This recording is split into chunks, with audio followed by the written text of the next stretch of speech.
प्यारे मित्रों, आज हम माता कलीसिया के पूजन विधि के 25वां सामान्य रविवार काल में हम प्रवेश कर चुके हैं। तो आइए हम आज के तीनों पाठों पर हम मनन चिंतन करें। प्यारे मित्रों, सभी सफल कार्यों के पीछे मेहनत, लगन, परिश्रम और ईमानदारी छिपा हुआ है। उसी प्रकार हमारे आध्यात्मिक जीवन की सफलता भी उपवास, प्रार्थना, परहेज, परोपकार की कार्य और ईश्वरमय जीवन जीते हुए विश्वास में आगे बढ़ने से ये सारी चीज उपलब्ध हो जाती है। प्रिय मित्रों, प्रभु यीशु अपने दुख भोग, मरण, संकट एवं पुनरुत्थान के बारे में 3 बार भविष्यवाणी करते हैं। संत मार्कुस रचित सुसमाचार अध्याय 8 से लेकर अध्याय 10 तीनों भविष्यवाणी में उनके प्रिय प्रेरितों ने उन बातों को समझ नहीं पाया। पहले भविष्यवाणी अध्याय संत मार्कुस रचित सुसमाचार अध्याय 8 पद संख्या 32 में हम पढ़ते हैं। पेतरुस ईसा को अलग ले जाकर फटकारने लगा, किंतु ईसा ने मुड़कर अपने शिष्यों की ओर देखा और पेतरुस को डांटते हुए कहा, हट जा शैतान, तुम ईश्वर की बातें नहीं बल्कि मनुष्यों की बातें सोचते हो। प्यारे भाई और बहनों, आध्यात्मिक जीवन में असफलता के यही कारण है कि हम ईश्वर की बातों पर गौर नहीं करते, ईश्वर के संहिता पर मनन चिंतन नहीं करते, ईश्वर की आज्ञाओं पर हम नहीं चलते, कैथोलिक जीवन के गुणों को अपने जीवन में सकारात्मक रूप से धारण नहीं करते। आज संत मार्कुस के सुसमाचार अध्याय 9 के वाक्यों में प्रभु यीशु अपनी दूसरी भविष्यवाणी करते हैं। कहते हैं, मानव पुत्र मनुष्यों के हवाले कर दिया जाएगा, वे उसे मार डालेंगे और मारे डाले जाने के बाद वह तीसरे दिन जी उठेगा। जब प्रभु यीशु अपने शिष्यों को शिक्षा दे रहे थे और उनके शिष्य प्रभु यीशु की शिक्षा सुन रहे थे, वे लोग इस भविष्यवाणी को समझ नहीं पाए। वे चुप रह गए क्योंकि उन्होंने रास्ते में इस पर वाद विवाद किया था कि हम में से सबसे बड़ा कौन। वे सांसारिक बातों को अपने जीवन का महत्व समझते हुए वे लोग विचार विमर्श कर रहे थे कि प्रेरितों के बीच में सबसे बड़ा कौन है। इसी प्रकार की बातें प्रभु यीशु की तीसरी भविष्यवाणी संत मार्कुस के सुसमाचार अध्याय 10 में हम सुनते हैं। जबीदी के 2 पुत्र थे, उनकी बातें हम सुने। पद संख्या 35 में लिखा है, जबीदी के पुत्र याकूब और योहान ईसा के पास आकर बोले, गुरुवर, हमारी एक प्रार्थना है, आप उसे पूरा करें। ईसा ने उत्तर दिया, क्या चाहते हो, मैं तुम्हारे लिए क्या करूं? उन्होंने कहा, अपने राज्य की महिमा में हम दोनों को अपने साथ बैठने दीजिए, एक को अपने दाएं और एक को अपने बाएं। ईसा ने उनसे कहा, तुम नहीं जानते कि क्या मांग रहे हो। जो प्याला मुझे पीना है, क्या तुम उसे पी सकते हो? प्यारे मित्रों, मैंने बताया कि प्रभु यीशु की इस मरण संकट की भविष्यवाणी में तीनों ही जगह उनके प्रेरित शिष्यगण उनके भविष्यवाणी को बिल्कुल भी नहीं समझ पाए। पहले भविष्यवाणी में हम सुनते हैं पेतरुस की नासमझ, वे प्रभु यीशु का अलग ले जाते हैं और उन्हें फटकारने लगते। प्रभु कहते हैं, हट जा शैतान, तुम ईश्वर के नहीं मनुष्य की सोचते।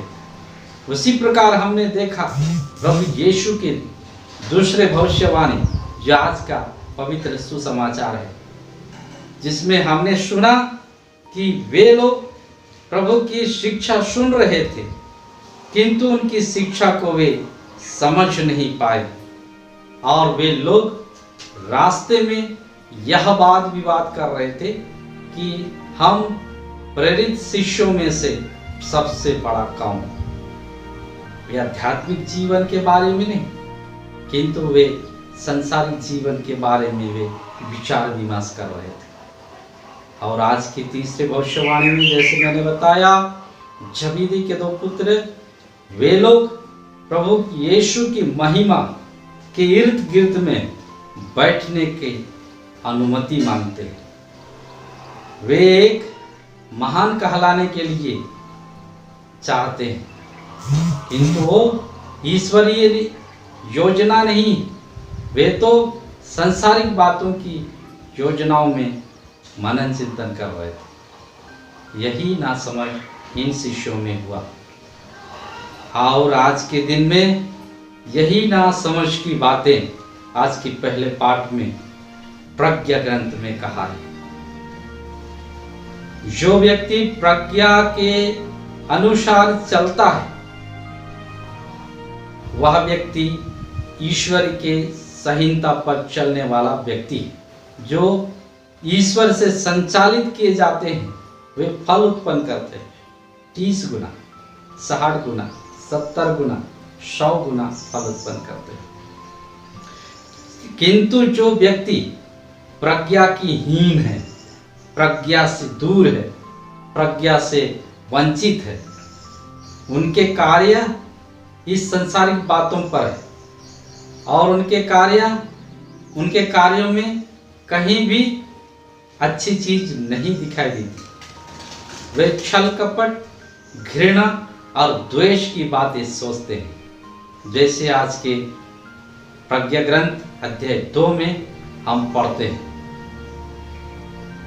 दुष्ट व्यक्ति ईर्ष्या और स्वार्थ की बातें करता है और वह यह विचार करता है कि धार्मिक व्यक्ति उस व्यक्ति के खिलाफ कार्य कर रहा है और इन्हीं बातों को अपने जीवन में मद्देनजर में रखते हुए वो धार्मिक और संहिता पर चलने वाले व्यक्ति को गिराने की हर योजनाएं बनाता है।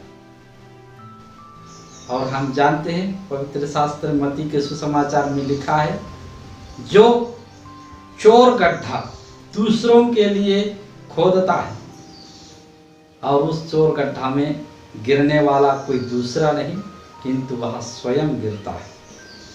आज की दूसरे पाठ में संत याकूब हमें यह समझाते हैं, जहां ईर्ष्या और स्वार्थ है, वहां अशांति और हर प्रकार की बुराई पाई जाती है।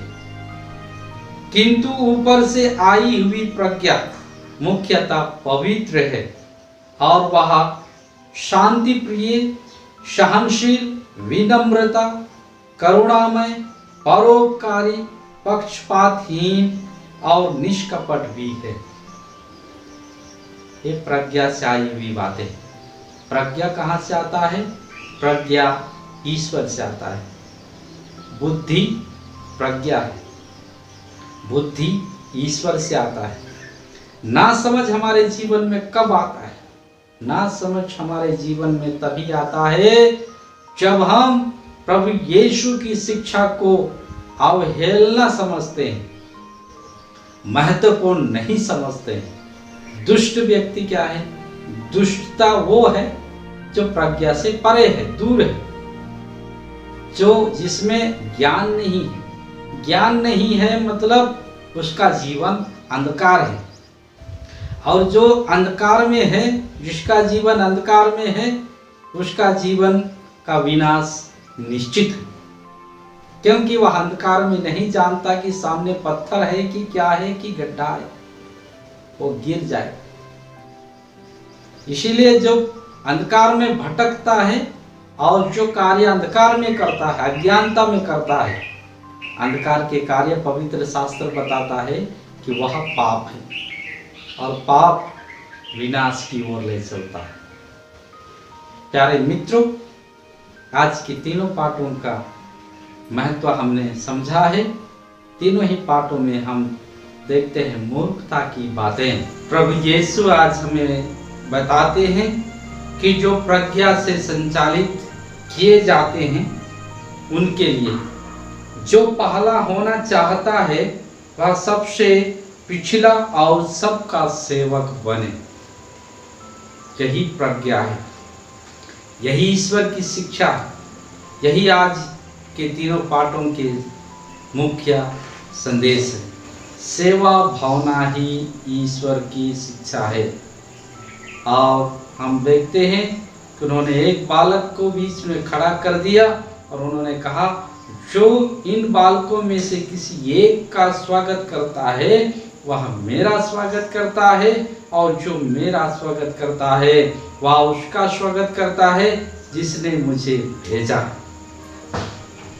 तो प्यारे मित्रों, यही आज का मुख्य संदेश है कि हम सबके सबसे बड़ा होना चाहते हैं तो हम सबका सेवक बने, अपने आप को नम्र बनाएं। नम्रता ही प्रभु यीशु की शिक्षा है। आइए मित्रों, अपनी आंखें बंद करें। हे खुदा यीशु नाज़री, नम्रता से भरे हुए ईश्वर, आज हमारी YouTube चैनल के माध्यम से आपके वचन को सुनने वाले सभी श्रोताओं को आप भरपूर आशीष दीजिए। अपनी करुणा से, अपनी सानिध्य से उन्हें भर दीजिए, ताकि वे समाज में, संस्था में, परिवार में सबसे बड़ा नहीं किंतु सबका सेवक बने और सबों के लिए उदार कार्य करें। हे खुदा यीशु, हमारी छोटी सी प्रार्थना हर एक भाई बहनों को लागू हो जाए और सभी लोग नम्र जीवन जिए, यही हमारी कामनाएं हैं। खुदा यीशु मसीह नाज़री के नाम से मांगते हैं, आमीन।